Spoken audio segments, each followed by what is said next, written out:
Hello friends, welcome to my YouTube channel. We are discussing chapter 2 of Evidence Act, which state the relevancy of facts.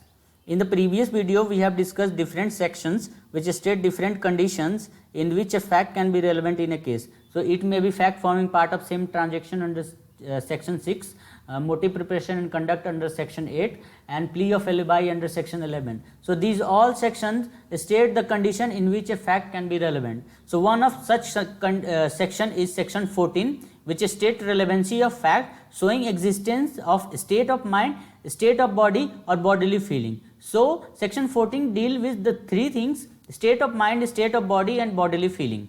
So it states facts showing the existence of any state of mind such as intention, knowledge, good faith, negligence, rashness, ill will or goodwill towards any particular person, or showing the existence of any state of body or bodily feeling are relevant when the existence of any such state of mind or body or bodily feeling is in issue or relevant. So section 14 deals with the relevancy of fact showing these three things: state of mind, state of body or bodily feeling. So a state of mind is the mental element. It may be intention, knowledge, good faith, negligence, rashness, ill will or goodwill. So intention and knowledge, as we all know, mental element is most important part of a criminal act. It is the essential requisite of a criminal act. So in order to find who has committed the crime and was the crime done or not, the mental element is really important. So mental element is relevant under section 14. And the mental elements such as good faith, negligence, rashness can be important, can be relevant in a civil suit.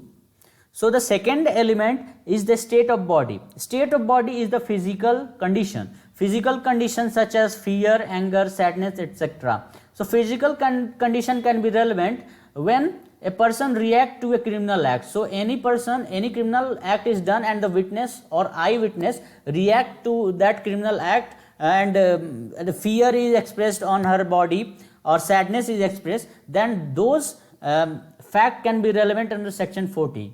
Those are the state of body. The third condition is the bodily feeling. Bodily feeling is the health condition of a person. So health conditions such as injury, pain, illness, hurt, etc. So in any criminal act or civil act, this health condition may be of really importance, such as in criminal act, a person suffering any injury, pain, illness can give evidence of such injury, pain and illness, and then they can be relevant under section 14. So the fact showing state of mind, body or bodily feeling must be related to the fact in issue or relevant fact. So this is of most important, that it must be related to the fact in issue and relevant fact and not otherwise. So there are two explanations in this section. Explanation 1 says a fact relevant as showing the existence of a relevant state of mind must show that the state of mind exists in the reference to a particular matter in question and not general.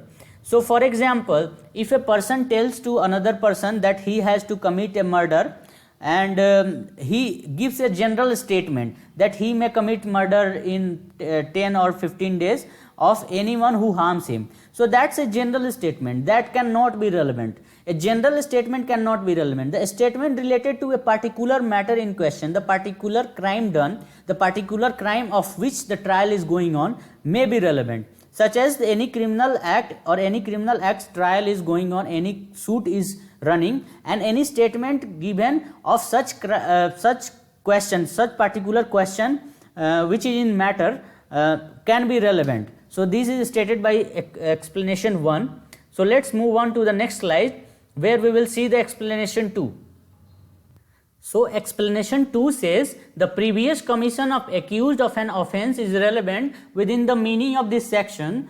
The previous conviction of such person shall also be relevant fact. So the previous commission of the accused, the previous act done of the accused which is not in question, may be relevant, or the previous conviction of an accused of similar act or previous conviction of acts can be relevant in order to find the mental element, in order to find the intention of the person, that what was the intention of that person in committing those similar acts or those acts.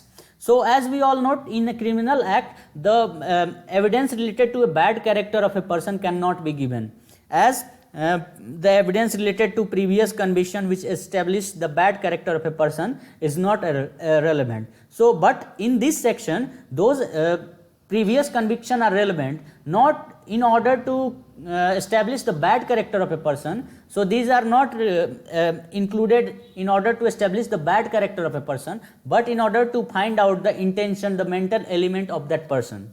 So, let's look into the illustration. Illustration A says, A is accused of receiving stolen goods knowing them to be stolen. It is proved that he was in possession of a particular stolen article. The fact that at the same time he was in possession of many other stolen articles is relevant as tending to show that he knew each and all of them, all of the article of which he was in possession to be stolen. So, here the person had knowledge that the good were stolen. So, here the person, the fact in question is where the good stolen or not and who stole it. This is the issue of the fact, and the knowledge is regarding that issue, regarding the matter in question before the court. So, the knowledge is about the goods stolen. So, this fact can be relevant. Let's look into illustration B. A is accused of fraudulently delivering to another person a counterfeit coin, which is a duplicate coin, which at the time when he delivered it, he knew to be counterfeit. The fact that at the time of its delivery, A was possessed of a number of other pieces of counterfeit coin is relevant. The fact that A had been previously convicted of delivering to another person as genuine a counterfeit coin, knowing to be counterfeit, is relevant. So, here the person A had knowledge that the coin is counterfeit coin and it is a duplicate coin. So, the knowledge is there, hence the fact would be relevant. And secondly, the person was previously convicted of delivering such counterfeit coin. So, the previous conviction here also would be relevant. Let us look into C. A sues B for damage done by a dog of B which B knew to be furious.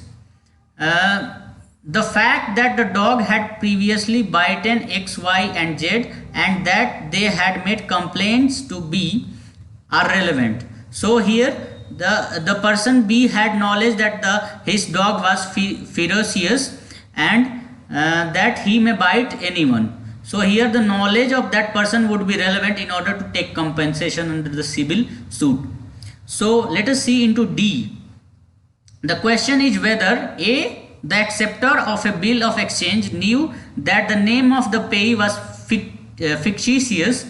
The fact that A had accepted other bills drawn in the same manner before they could have been transmitted to him by the payee if the payee had been a real person is relevant as showing that A knew that the payee was a fictitious person. So, here like other illustration, here also the person had knowledge of the bill of exchange and having knowledge he had accepted the bill of exchange.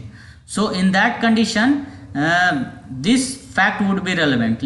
So, let's look into some case laws. Rawson versus Haig. The question before court was that a debtor has left the country in good faith or has fraudulently escaped with an intention to not repay. His letter written from abroad were held admissible and relevant. The letter coupled with his hurriness to go was conclusive that his intention was to avoid creditors. So, the person had escaped after taking some money and had written a letter from abroad.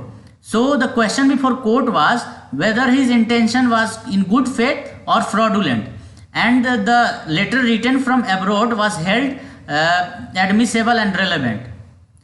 Now, let's look into another case law, that is Queen Empress versus Bajiram. The accused allegedly transferred 3 properties on the same day in order to prevent them from being seized. The question was such transfer was in good faith or fraudulent to avoid the property from getting seized after decree. The evidence of similar transfer on the same day was held relevant and admissible. So, the person knew that the decree was coming of the properties, similar properties or of one property, and he transferred all of the property to another person on the same day. So the previous transfer or previous act of him on the same day of transferring such properties was held relevant. So thank you so much guys for watching my video. I hope you liked it, and I know I am not that fluent and that good at explaining, but I hope I will improve with time. So I wish that you would like and subscribe. Thank you.